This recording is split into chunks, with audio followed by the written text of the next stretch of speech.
A paz do Senhor, meus irmãos, e aí, tudo bem com vocês? Eu espero sim que vocês estejam bem. Eu sou o pastor Heraldo e nós vamos aqui para mais uma EBD em Foco.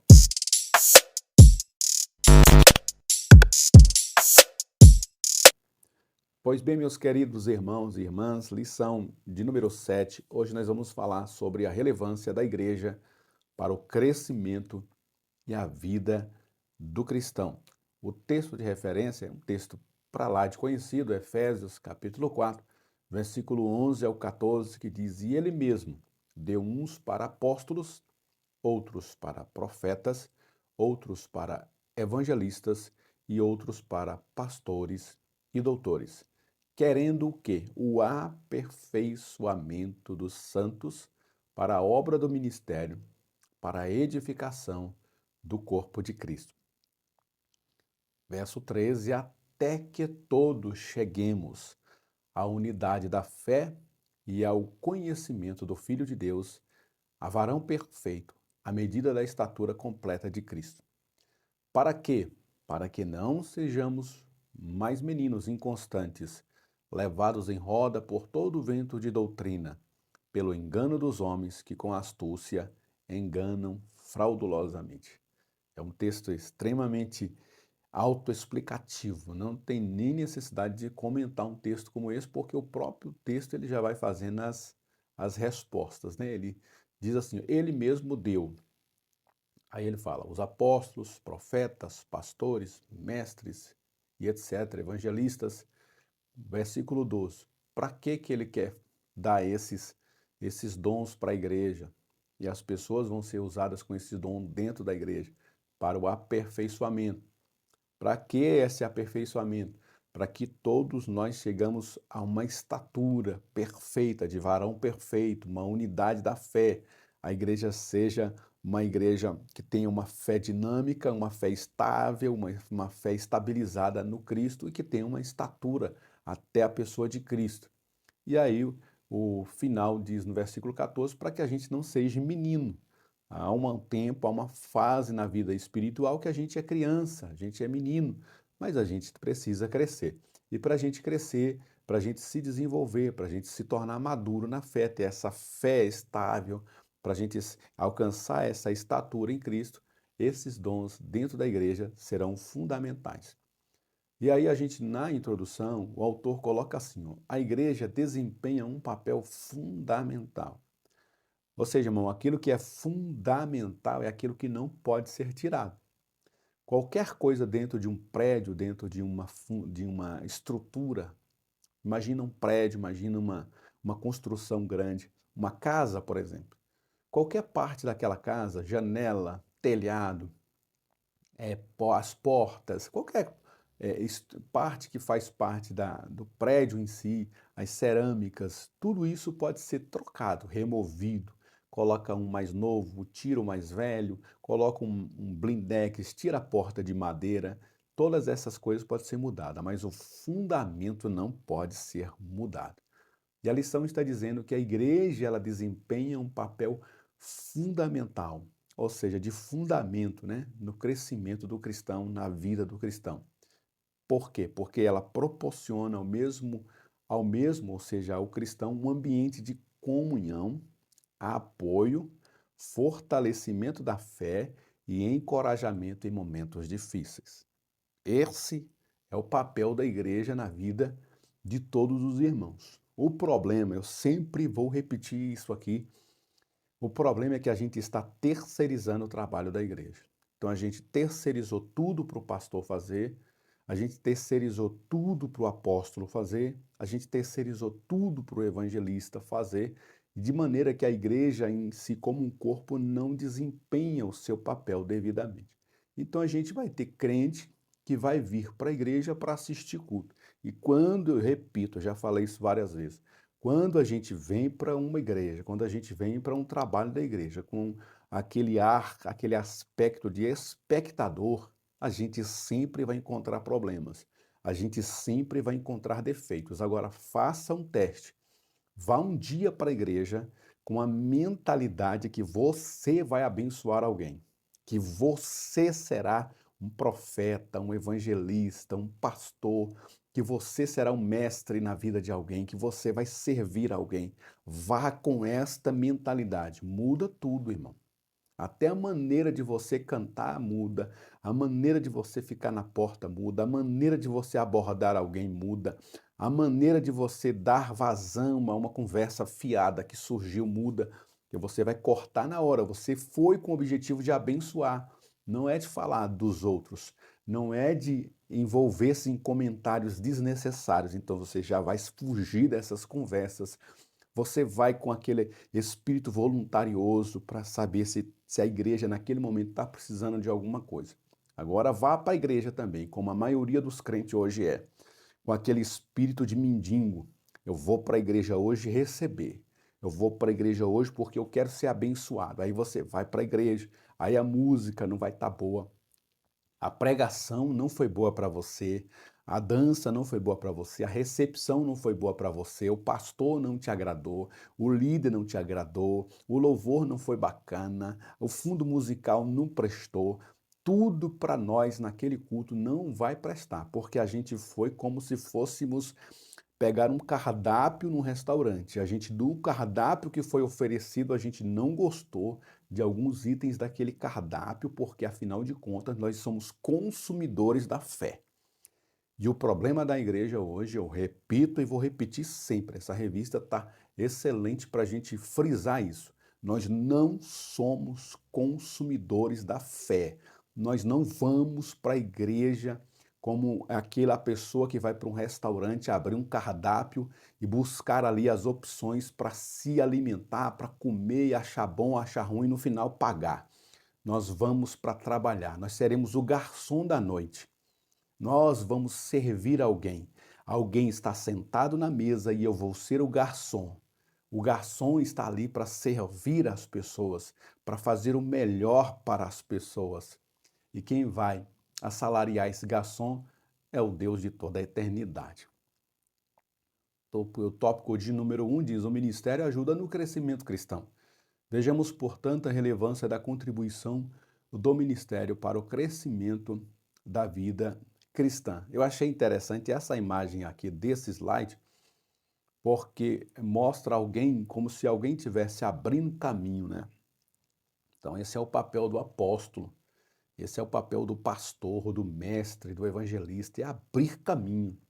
Então ele vai ter dificuldade, ele vai ter os embaraços, ele vai ter que enfrentar grandes desafios para que quando os outros ministérios vierem, esses ministérios voarem mesmo. Então um trabalha em prol do outro.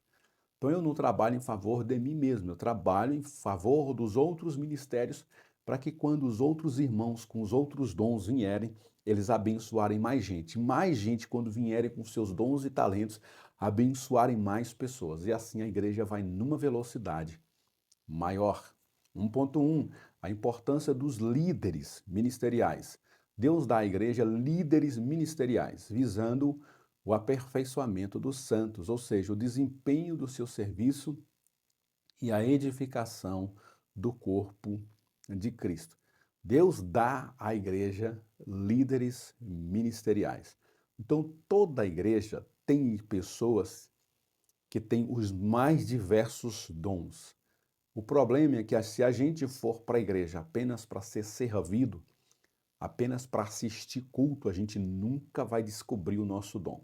Sabe qual é a fórmula para a gente descobrir o dom? Você que é professor, lança esse desafio aí para os seus alunos. A maneira mais prática da gente conhecer qual é o nosso dom, o nosso talento, a nossa chamada, a nossa vocação, é quando a gente se envolve com alguma coisa. Então seja voluntário em alguma área.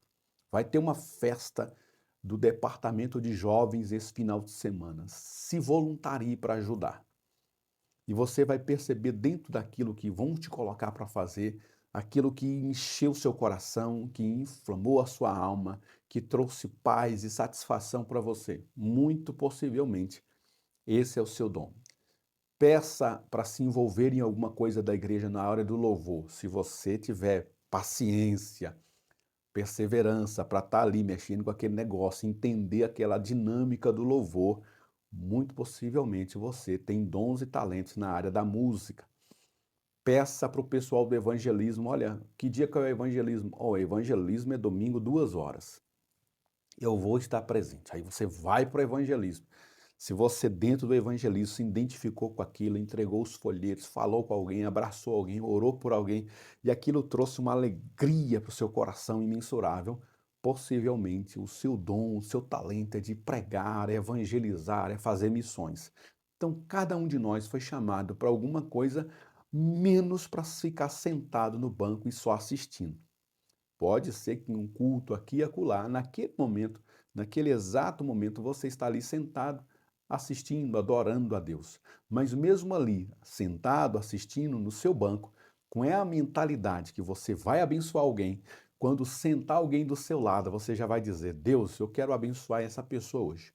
Pelo menos orando por ela, pelo menos intercedendo por ela, pelo menos interagindo com ela, abraçando, concedendo a paz do Senhor no início e no fim do culto, eu vou dar aquele abraço nela e vou abençoar a vida dela.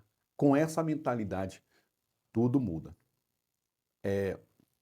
Aí aqui no próximo slide desse mesmo subtópico diz: a diversidade de ministério é essencial para o crescimento da vida cristã. Por exemplo, o pastor, qual é o papel do pastor? Ele acolhe e alimenta.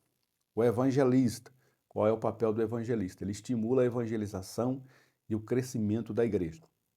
Qual é o papel do mestre? Promove o crescimento por meio do ensino da palavra. E o profeta encoraja e produz avivamentos. Cada um no seu devido espaço, no seu devido local, exercitando esse chamado, essa vocação, cada um fazendo a sua parte, a igreja vai alcançando a sua estatura em Cristo. 1.2. O ensino promovia crescimento à igreja primitiva. A fidelidade ao ensino dos apóstolos era a primeira marca da igreja que crescia. A perseverança no estudo e no aprendizado deve se tornar uma das marcas da igreja. Só assim ela poderá crescer. E volto a repetir novamente. Hoje nós estamos vivendo uma igreja que a dinâmica dela é a seguinte: os irmãos vêm mal, e olha o que eu estou dizendo, ó, presta atenção no que eu estou dizendo. A maioria da igreja vem mal aos domingos, irmãos. Não é todo irmão que vem todo domingo, não.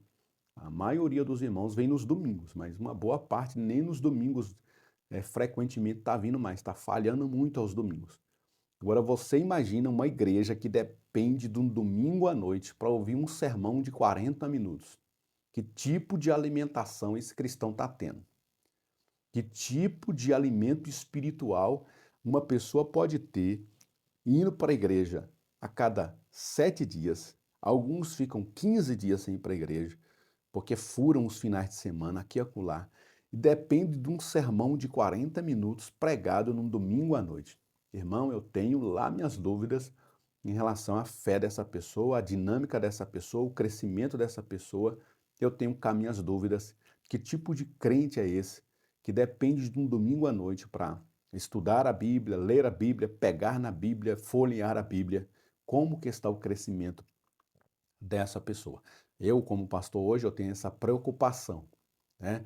E a gente olha para a igreja, para a nave da igreja e fica se questionando: o que que esse irmão, essa irmã está fazendo? A gente não consegue, irmão, controlar as pessoas todas. Cada um de nós tem que ter a sua responsabilidade. Nós, como pastores, temos a nossa, o evangelista, o profeta, o apóstolo, o diácono, a diaconisa, quem vai ministrar, quem vai cantar. Todas as pessoas têm uma função na igreja e dentro dessa função nós vamos crescendo e nos alimentando da palavra de Deus. Mas precisamos nos envolver com os trabalhos que são feitos de escola bíblica, culto de ensino, treinamentos, aperfeiçoamentos, palestras, oficinas.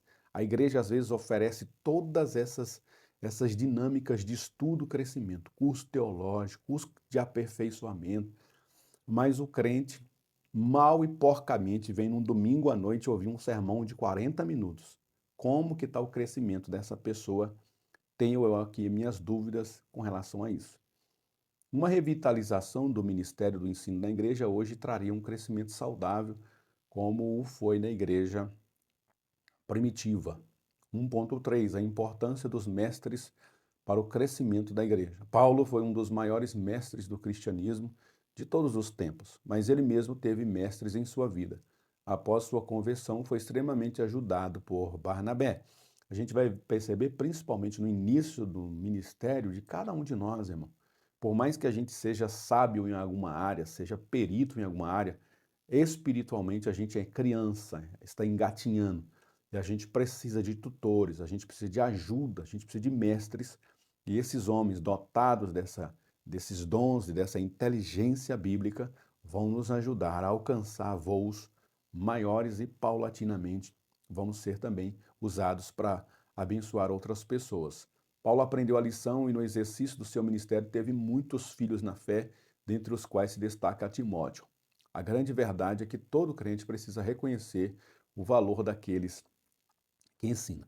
Agora imagina um cristão, volto a repetir, um cristão que ele se alimenta, vem para a igreja a cada 15 dias. Ele não vai ser acompanhado, ele não vai ser ajudado, ele não tem como ser, não tem como se envolver com as coisas da igreja. Como, agora a pergunta é, como que esse cristão vai cuidar de alguém? Então, possivelmente, essa é uma pessoa que está com o pensamento em si própria. Ah, eu vou para a igreja hoje para ser abençoado. Aí, quando ele não precisa de nada da igreja, ele não vai para a igreja, porque ele só vai para ser abençoado. Então, com essa mentalidade, a gente não se preocupa com o que está acontecendo. Se o pastor precisa de ajuda, se é o ministério precisa de ajuda, se os diáconos estão precisando dele, se as diaconisas estão precisando dela, se a igreja precisa de alguma coisa, ele não está nem aí para isso. Porque a preocupação dele é ir para o culto e ser abençoado. E com essa mentalidade, essa pessoa possivelmente ela não vai ter outras pessoas que ela vai abençoar. Ela não vai ter essa preocupação com outras pessoas, porque ela está preocupada apenas consigo próprio. Paulo teve um tempo em que ele foi cuidado por Barnabé e outros, mas a partir do momento que Paulo falou, ok, eu entendi a minha chamada, o meu propósito, deixa comigo, agora eu vou abençoar outras pessoas. E o resto é história.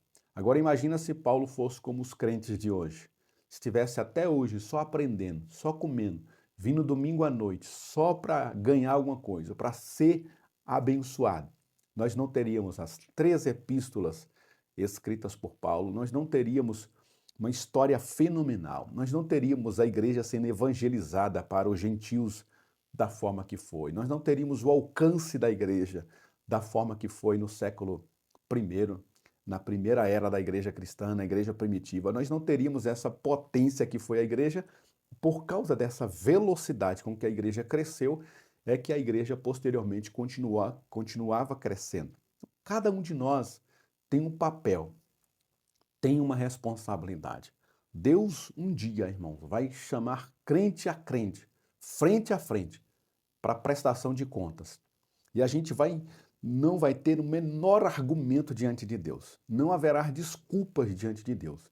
Ele já nos equipou, já nos comissionou, já nos vocacionou, já nos habilitou para toda boa obra. Agora o problema é o que a gente vai fazer com esses dons e talentos que Deus nos deu. Pense nisso e seja abençoado. Tópico 2: o convívio na igreja e o crescimento cristão. A qualidade do ambiente em cujo contexto alguém está inserido exerce forte influência sobre essa pessoa. Vejamos, portanto, como o ambiente da igreja contribui para o crescimento dos seus membros.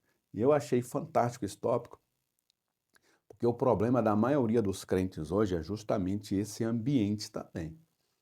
Um ambiente altamente tóxico, um ambiente altamente prejudicial ao crescimento. Pessoas que desde quando elas se convertem no ambiente que elas estão congregando, elas são sempre convidadas a ficar ali como pedintes, pedintes. E sempre a igreja estimulando, os pastores daquela igreja estimulando elas a serem pedintes, mendigos na fé. E a pessoa vive naquele ciclo vicioso. Vem para o culto, pede alguma coisa. Vem para o culto, pede alguma coisa. Por quê? Porque é mais fácil você controlar essas pessoas. É mais fácil aquele ministério, aquele pastor controlar os pedintes, porque sempre a gente vai ter vontades, sempre a gente vai ter necessidades, sempre essa pessoa vai querer mais alguma coisa. Então, eu conquistei o meu carro, beleza, que maravilha, agora eu preciso de uma casa. Conquistei a minha casa, agora eu preciso da segunda casa. Conquistei a segunda casa, agora eu preciso passar no concurso. passei no concurso, agora eu preciso terminar a outra faculdade que eu sempre sonhei em ter. Terminei minha 10ª faculdade, agora eu preciso, e a gente sempre vai precisar de alguma coisa. Com essa mentalidade, muitos pastores têm feito as ovelhas como uma presa dele. Então vem para a igreja para ser abençoado, e ali ele vai levando aquele projeto de vida pessoal. E a igreja não é um projeto de vida pessoal de pastor nenhum. A igreja é um projeto de Deus. Então, o ambiente em que é construído, em que aquele crente está inserido, vai tornar ele um menino eternamente ou vai tornar ele um adulto espiritual, uma pessoa dinâmica na fé, que sabe das suas responsabilidades, que vem para a igreja para servir, para adorar a Deus, para gerar fruto em outros irmãos, crescimento, edificação. Os dons de talentos dele serão usados para edificar outras vidas. Dependendo do ambiente, a gente vai ser ou um eterno pedinte ou uma pessoa que exercita seus dons em favor do outro. 2.1. Ambiente na igreja. Unir-se a uma igreja local é crucial no processo de crescimento, aperfeiçoamento e amadurecimento do discípulo de Cristo. Uns aos outros na edificação, admoestação, suportando, exortando, ajudando, estimulando, para que não sejamos mais meninos inconstantes. O apóstolo Paulo faz uma recomendação, mas nós que somos fortes devemos suportar as fraquezas dos fracos e não agradar a nós mesmos, portanto, cada um de nós agrade ao seu próximo no que é bom para a edificação. É o que eu já acabei de falar aqui. 2.2. O ambiente na igreja não é perfeito. Há muita gente focada somente nos defeitos da igreja e vive em busca de uma igreja perfeita. Isso é uma triste ilusão.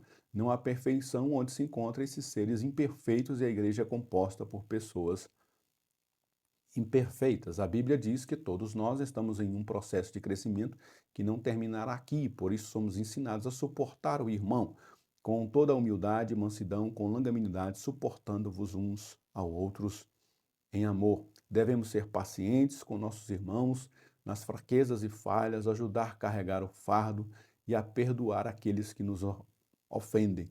Todas essas atitudes e muito mais nos conduzem ao crescimento cristão. Mais uma vez, como eu já disse, se cada um entender o seu projeto, o seu papel, a sua dinâmica, para que Deus me chamou, e vim com essa mentalidade de que eu vou ser uma bênção para o outro, irmão, ninguém sairia com fome, ninguém sairia com sede, todo mundo ia ser alimentado, todo mundo ia ser abençoado. Mas se a gente vir com a mentalidade de ser abençoado somente, só receber somente, muita gente vai sair e entrar pela igreja, e entrar e sair da igreja com estômago espiritual vazio, com sede, e vai voltar para casa com sede também. 2.3. O serviço na igreja é fundamental para o crescimento. Fomos chamados para servir, deixar os ídolos e servir ao Deus vivo e verdadeiro. Assim como um homem cresce com o seu trabalho, igualmente crescemos na vida cristã quando servimos ao Senhor. E cada vez que a gente vai servindo ao Senhor, Deus vai nos aperfeiçoando. Eu me lembro muito bem quando eu comecei meus primeiros trabalhos, irmão, mas que dificuldade era aquela, misericórdia. Mas que labuta para aprender a fazer coisas simples. Hoje a gente faz com uma desenvoltura, ó, bem melhor. Mas primeiro a gente precisou se envolver, quebrar a cabeça e aprender com outros, para hoje a gente estar passando o nosso conhecimento a outras pessoas também. Tópico de número 3, a lei do crescimento por meio do fazer. O fazer é um princípio presente na vida de Cristo. Ele não só ensinou, ele fez. O fazer gera experiência e crescimento. Tudo aquilo que não é exercitado tende a atrofiar, mirrar e secar. Assim também é na vida cristã. Os dons e capacidades que Deus nos deu precisam ser desenvolvidos. Paulo ordenou a Timóteo para despertar, avivar o dom que havia recebido, por cujo motivo te lembro que despertes o dom de Deus que existe em ti pela imposição das minhas mãos. Se a gente for olhar aqui, irmãos, todos nós temos uma quantidade de músculos no corpo muito grande, é o que mantém toda a estrutura esquelética de pé. Mas você só percebe a potência que a gente tem de músculos quando você vê alguém que exercitou eles, né? Essas pessoas que frequentam academia e têm muito músculo nas pernas, nos braços, é uma coisa fenomenal, aquelas pessoas são, é bonito até de se ver, tem pessoas que são bacanas, fica com shape, né? Com um corpo muito bonito. e você percebe ali o tanto que aquela estrutura estava ali dentro da gente, está aqui, ó, mas não aparece aquela estrutura muscular toda. Mas quando ela é exercitada, ela começa a aparecer, né? E eu estou trazendo essa ilustração aqui para a gente perceber que a gente tem muitos dons e talentos que Deus já nos deu, irmão. A partir do momento que a gente se arrepende dos nossos pecados, confessa os nossos pecados, recebe a Cristo como Salvador, ele nos sela com o Espírito Santo. E ele não só sela com o Espírito Santo, como um selo de pertencimento, mas ele também nos capacita com dons e talentos. E aí, com essa capacidade, a gente precisa agora descobrir quais são. Para que Deus me chamou? Aí, quando a gente se envolve, né, com as coisas, vai se envolvendo. Se envolve com o evangelismo, se envolve com a música, se envolve com o som, se envolve com a porta, se envolve com a dança, com o teatro, se envolve, irmão. Aquilo que mais encheu teu coração, te trouxe entusiasmo, esse é o caminho. E aí, conforme você trabalha naquilo, desenvolve aquilo, você vai desenvolvendo esses dons e talentos, esses músculos espirituais. E daqui a pouco você está forte para sustentar com essa musculatura mais outras pessoas que vão precisar desse teu trabalho. Que maravilha, né? 3.1 Como desenvolver os talentos recebidos de Deus. Só se aprende fazendo, ninguém aprende a dirigir sem pegar no volante, ninguém nem aprende a nadar sem entrar na água. De igual modo, a nossa fé, a nossa vida espiritual só se desenvolve à medida que é colocada em ação. Essa ideia do motorista é interessantíssima aqui. Quando a gente tira a carteira, a gente só tem um pedaço de papel na carteira, nada mais. A gente tem uma habilitação, mas a gente ainda não tem condições de pegar um carro e sair dirigindo por aí. A gente pega e anda no bairro onde a gente mora com uma velocidade menor, com uma precaução menor, a gente vai aprendendo, vai pegando a habilidade com o carro, vai pegando o jeito com aquele carro, vai pegando o jeito com as pistas, com as curvas, e vai pegando ali, e daqui a pouco você está dirigindo, viajando, pegando BR, pegando estrada. Quando a gente tira a carteira, uma das primeiras coisas que os mais antigos falam para nós, olha, não pega a BR ainda, não viaja com o carro ainda, anda por aqui por dentro da cidade. Aí com o tempo você vai viajando para a BR por lugares menores, mais curtos, para distâncias menores, e depois você vai aumentando até você pegar a experiência, porque a BR é perigosa. Assim também é na vida espiritual, irmão.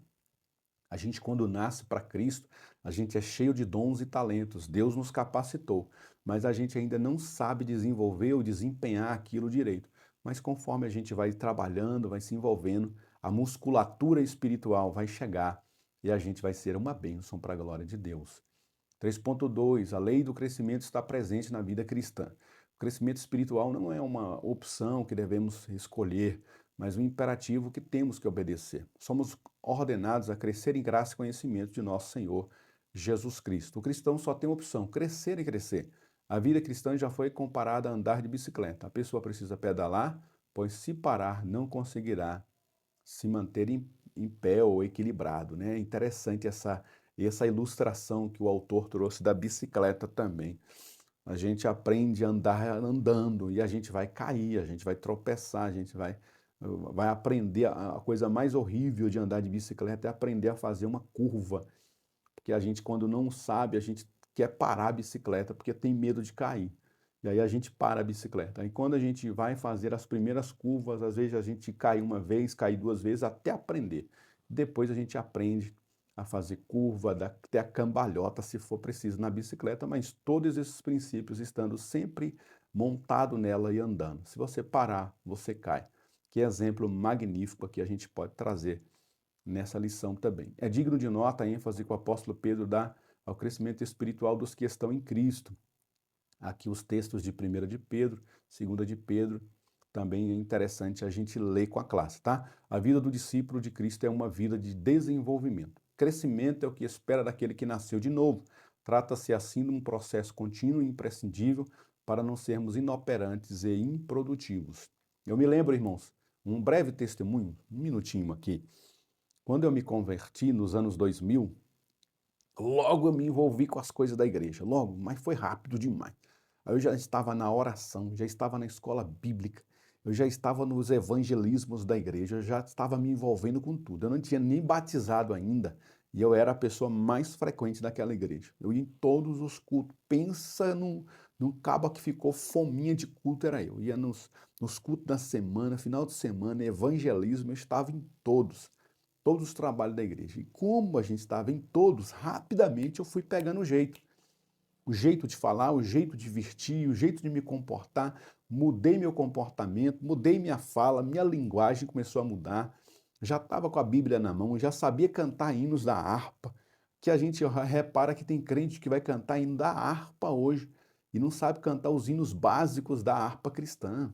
Por quê? Porque não desenvolveu, não ia para a igreja quando tinha oportunidade, quando tinha mais tempo, sabe? Foi relaxado com aquilo.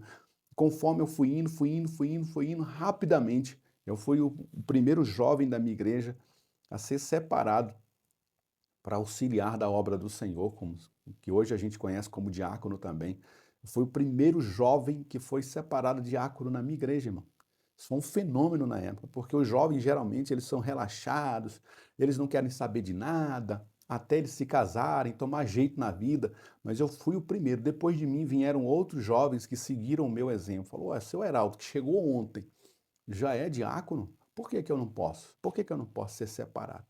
E aí eu me lembro que eu estava num processo de crescimento tão grande, tão rápido, que na época a nossa igreja, o nosso ministério aqui, ele não consagrava jovens solteiros ao presbitério. Então, por isso eu não fui. Eu fiquei muito tempo aí solteiro, trabalhando, e não fui elevado ao presbitério porque na época não se consagrava presbítero solteiro. Hoje se consagra. Porque se na época tivesse sido consagrado presbítero, eu teria sido consagrado na época presbítero ainda solteiro. Tamanha foi a nossa desenvoltura. Superintendente, eu fui superintendente da escola bíblica ainda solteiro, jovem solteiro. Fui líder de jovens e adolescentes ainda solteiro. Líder de evangelismo ainda solteiro. Tantas coisas que eu fiz na igreja mesmo sendo solteiro ainda. E a confiança que o pastor tinha no nosso trabalho, na nossa desenvoltura, e a gente foi crescendo, crescendo, crescendo. Que maravilha. E hoje a gente vê um novo convertido entra na igreja, irmão, e é uma peleja, irmão, é uma luta para esse crente novo convertido, irmão, para ele pelo menos vir no culto de domingo. Meu Deus do céu, até o novo convertido hoje em dia, irmão, tá devagar. Não sei se aí na sua igreja é assim. Comenta aí, né? Comenta aí se na sua igreja tá devagar. Até os novos convertidos estão devagar, irmão. Geralmente, na época a gente se convertia, o novo convertido, ó, dava de 10-0 nos antigos, acelerava para cima, rapidinho crescia, se desenvolvia, aprendia a cantar, aprendia a pregar, rapidinho tinha uns que viravam obreiro, até pastor. Hoje em dia, um novo convertido, você tem que, ó, ralar, irmão, ó, ralar o peito para poder o crente novo convertido vir no domingo à noite para a igreja. Porque até isso está difícil. Misericórdia. Que Deus tenha misericórdia da igreja do século 21. 3.3. Essa é uma lei para hoje. Paulo recomendou a Timóteo que, assim como havia ouvido dele, também transmitisse a homens fiéis, que por sua vez também transmitisse a outros, e assim por diante. A gente vai nesse. Eu cresci porque alguém me ensinou, porque alguém me deu oportunidade, porque alguém confiou naquilo que eu estava desempenhando, me colocou para fazer coisas, para desenvolver coisas. Eu me lembro quando eu fui colocado como superintendente. A primeira pergunta que eu fiz para a superintendente é: o que que o superintendente faz? Aí ela me respondeu, a irmã Idália, Deus abençoe a irmã Idália pelas oportunidades que ela me deu. Ela me disse assim, me lembro até hoje, olha, me segue que eu vou te ensinar na prática. E aí eu fui aprendendo, aprendendo, aprendendo, e o resto é história. Amém, irmãos? Então a gente precisa se envolver, mesmo sem saber fazer, se envolva. Mesmo que alguém não te convidou, pergunte se precisa, que às vezes a pessoa não está pedindo ali ajuda no momento, mas está super precisada, atarefada. Né? Eu digo isso porque a gente às vezes não procura uma pessoa ou outra, porque a gente acredita que a pessoa está corrida também, está estudando, está trabalhando, está fazendo isso, aquilo.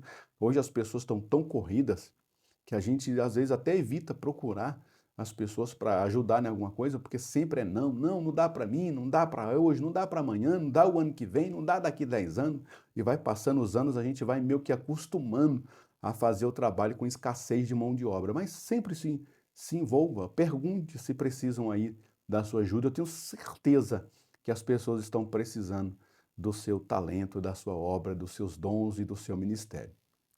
Se não nos preocuparmos em formar a geração de hoje, pode acontecer conosco o que aconteceu nos tempos dos juízes, visto que após a morte de Josué, levantou-se uma nova geração que não conhecia o Senhor, tampouco a obra que fizera Israel.